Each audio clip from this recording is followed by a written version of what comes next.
তিনি একটি বারের জন্য আমাদেরকে বলেননি যে বাবারা আমি খুব কষ্টে আছি, আমার মুক্তির জন্য তোমরা কোনো তদবির করো, কোথাও যাও, কোথাও সুপারিশ করো, একটি বারের জন্য বলেননি। তিনি আমাদেরকে বোঝাতেন যে ইমান আনলে পরেই আর ইমান এনেছি বললেই আল্লাহ তাআলা কাউকে ছেড়ে দেবেন না। ইমানের এনেছি এ কথা বলার সাথে সাথেই আল্লাহ ইমানের পরীক্ষা নেবেন। আপনার বাবা তো আসলে ইসলামের একজন খাদেম, তিনি তো ইমান ইয়াকিনের কথা বলেন বটে, সকলকে বলেন। আপনারা তো সন্তান, আপনাদের কাছে তার আহ্বান, তার শাসন, তার শিক্ষাটা কি ছিল? আপনার এই কথাটির উত্তরটা এভাবে দিব যে আসলে আমার সম্মানিত পিতা আল্লামা সাঈদী রাহিমাহুল্লাহ তিনি তার সময়টাকে কিভাবে ব্যয় করতেন তার ছোট্ট দুটি উদাহরণ দেব।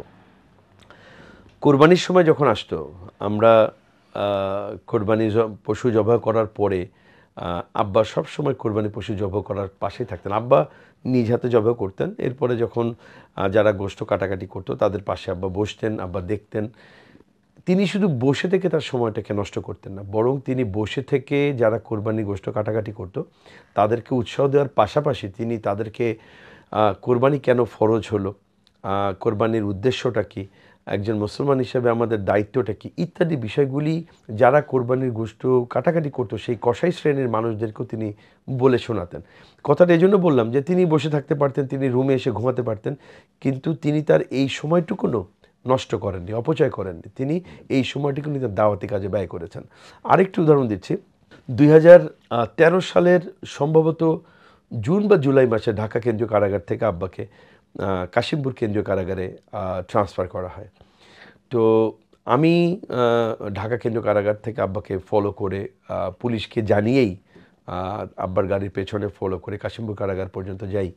তো কাশিমপুর কারাগারে পৌঁছানোর পর আব্বাকে যখন প্রিজন ভ্যান থেকে নামানো হয়, আমি আব্বার সঙ্গে সেখানে কুশল বিনিময় করি, মুসাফা করি। এরপরে আব্বাকে তারা কারাগারের ভেতর প্রবেশ করে। আপনারা জানেন যে কারাগারে ঢোকার মুখে বড় একটি গেট থাকে, ওই গেটের বাইরে বড় বড় কিছু ছিদ্রর মতো থাকে যেখান থেকে ভেতরের অংশটুকু দেখা যায়।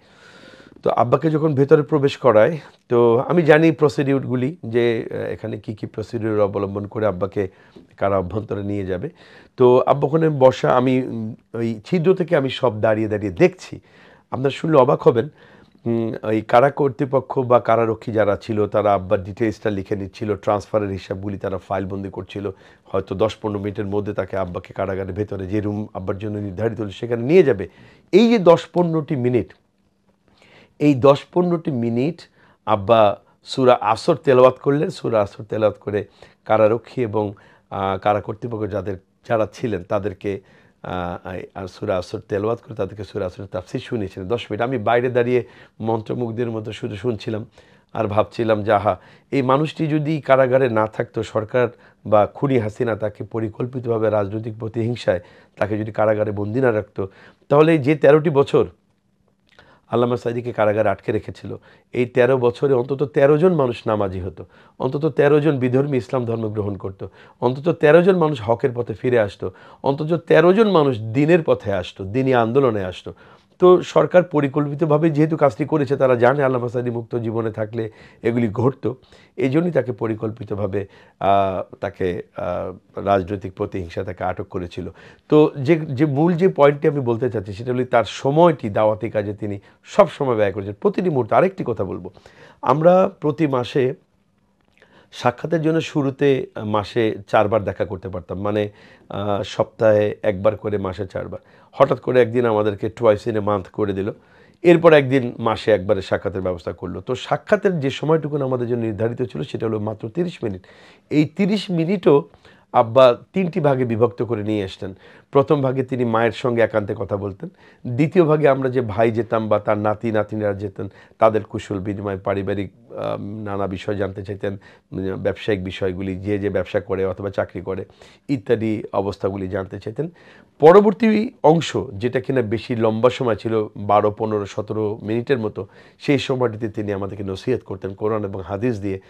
তিনি আমাদেরকে বোঝাতেন যে ইমান আনলে পরেই আর ইমান এনেছি বললেই আল্লাহ তাআলা কাউকে ছেড়ে দেবেন না। ইমানের এনেছি এ কথা বলার সাথে সাথেই আল্লাহ ইমানের পরীক্ষা নেবেন।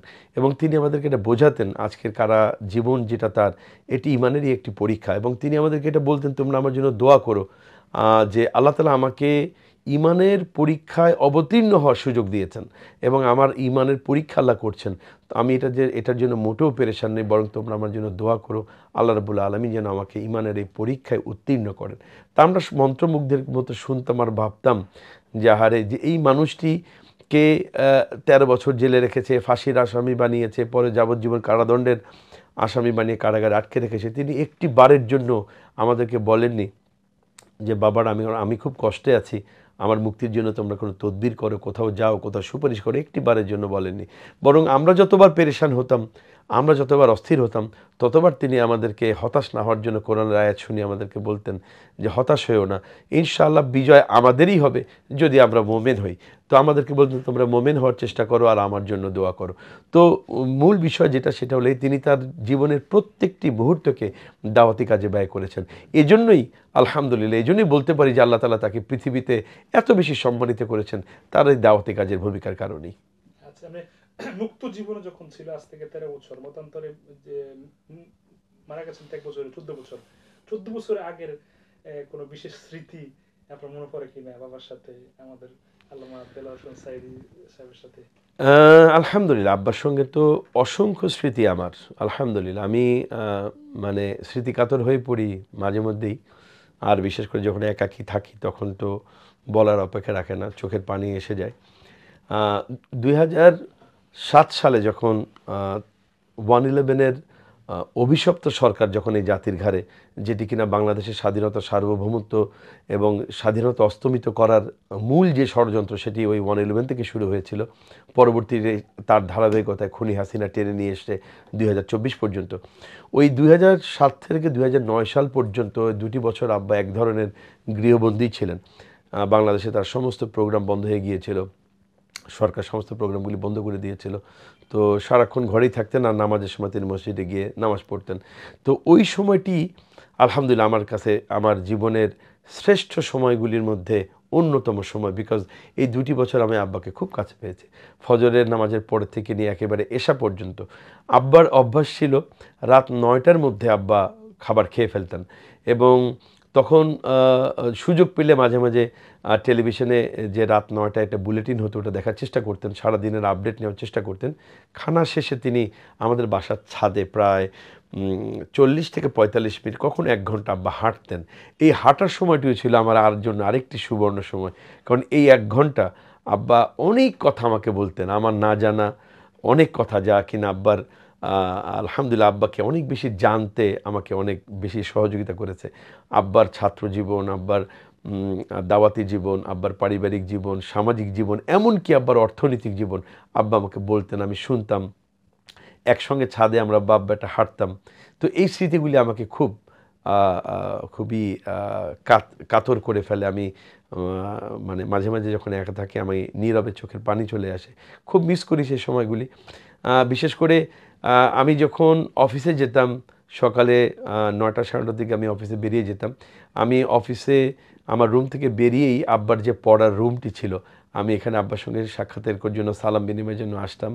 এসে যদি আব্বা বাসায় থাকতেন তো আব্বা কখনো তার বেডরুমে থাকতেন না, আব্বার সময়টা আব্বার পড়ার রুমে আব্বা বেশি সময় কাটাতেন, পড়তেন খুব। আব্বা প্রচুর পড়াশোনা করতেন, ফজরের পরের থেকে নিয়ে সকাল 8টা 9টা আব্বার নাস্তার আগ মুহূর্ত পর্যন্ত একটানা আব্বার পড়তেন। এরপরে লোকজন আসলে তাদেরকে সাক্ষাৎ দিতেন সকাল 9টার পরে, এরপর আবার রাতেও পড়াশোনা করতেন। তো আমি বাইরে যাওয়ার আগে দেখতাম আব্বা পড়ছেন, আব্বাকে এই সময়টাও আব্বার পাশে দাঁড়াতাম, আব্বা আমার জন্য দোয়া করতেন, আব্বার সঙ্গে দেখা করে যেতাম। তো এই মুহূর্তগুলি খুবই মিস করি।